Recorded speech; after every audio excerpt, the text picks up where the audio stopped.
Իրանը գտնվում է պատմության ամենազգայուն եւ գուցե ճակատագրական փուլերից մեկում։ Իրանում պատերազմի եւ Մերձավոր Արևելքում շարունակվող ռազմական լարվածության պայմաններում գերագույն առաջնորդ Ալի Խամենեիի մահից հետո Իսլամական Հանրապետությունում ձևավորվել է առաջնորդության ժամանակավոր խորհուրդ։ Դրա կազմում են նախագահ Մասուդ Փեզեշքյանը, դատական իշխանության ղեկավար Ղոլամ Հոսեյն Մոսեհնի Էժեին եւ Պահապանների խորհրդի անդամ Ալիռեզա Արաֆին։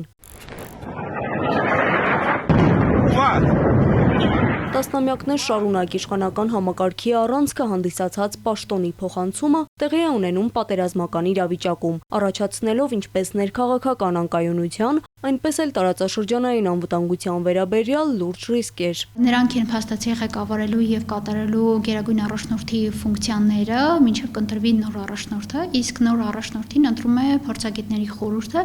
այն բաղկացած է 88 անդամից, ընտրվում է 8 տարին մեկ անգամ եւ այս խորհուրդը իր կազմում ունի հանձնաժողով, որը հենց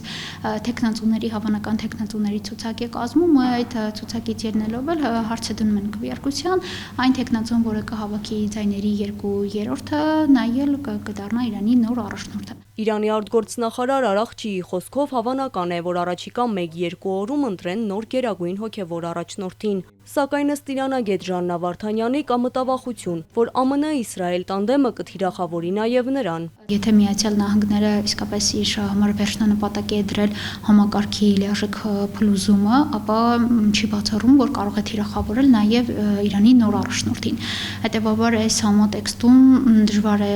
կոնկրետ հասկանալ, թե արդյոք այս 1-2 օրերին կընտրեն, ինչպես ասել է Արաղչին, թե իրոք կսպասեն։ Առաջիկայում ավելի պարզ կլինի, եթե դա տեղի չունենա առաջիկա օրերին, նման հնարավորություն իրանցիները ունեն, կարող են դա անել, ապա ստացվում է, որ իրենք իսկապես սպասում են եւ որոշակիորեն հետաձգում են գործընթացը։ Ապագա գերագույն հոգևոր առաջնորդի անուններ շրջանառվում են, սակայն ըստ իրանագետի որևէ մեկի թեկնածությունը հաստատված չէ։ Փորձագետները նշում են 5 հավանական թեկնածուների մասին։ Անուններից էր օրինակ Ալի Խամենեիի որդի Մոջթաբա Խամենեին, բայց այնպես չի, որ նրա թեկնածությունը շատ հավանական էր, ընդ որում